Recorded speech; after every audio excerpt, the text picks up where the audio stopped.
In the 1950s, a tram derailed, killing 22 people.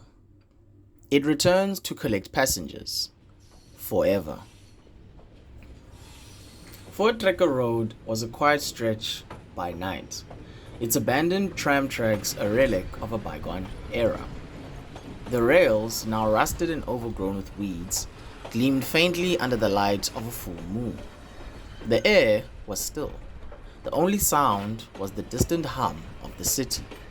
But on certain nights, when the moon hung low and the wind carried a chill, the silence was broken by the faint clang of a bell. Locals knew better than to linger near the tracks after dark.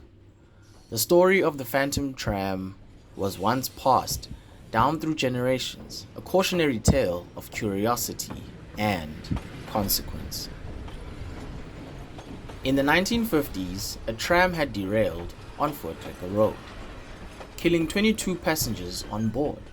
The accident was blamed on faulty tracks, but rumors swirled that the conductor had been distracted, his mind clouded by grief after the death of his daughter.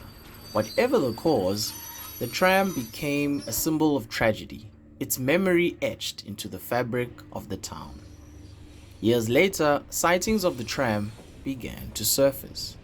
Witnesses claimed to see it materialize out of thin air, its lights flickering and its bell clanging as it rolled down the abandoned tracks.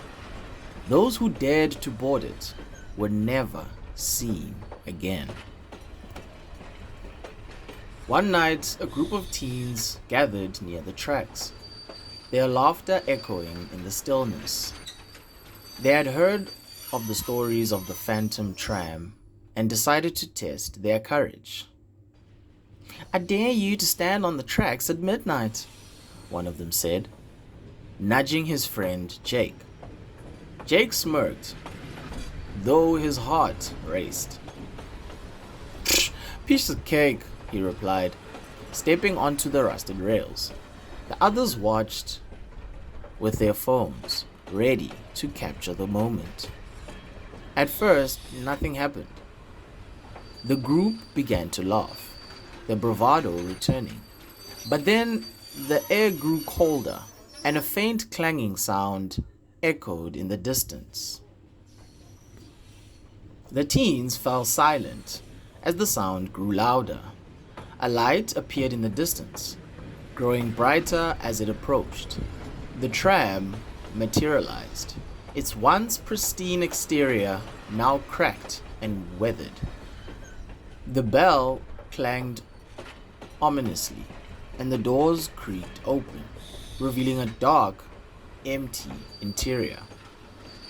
Jake froze, his bravado evaporating.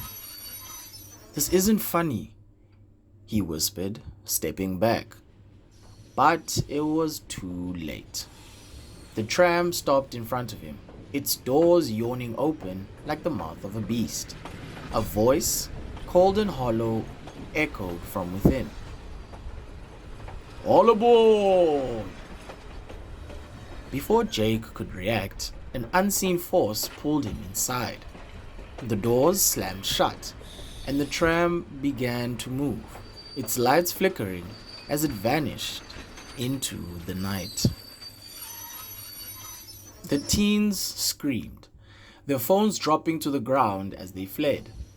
When they returned the next morning, the tracks were empty. The tram nowhere to be seen, but on the rails lay a pair of shoes, Jake's shoes, neatly placed as if wanting for their owner to return. The phantom tram became a legend once more, its story whispered among the town's youth. But for those who had witnessed its arrival, the memory was all too real.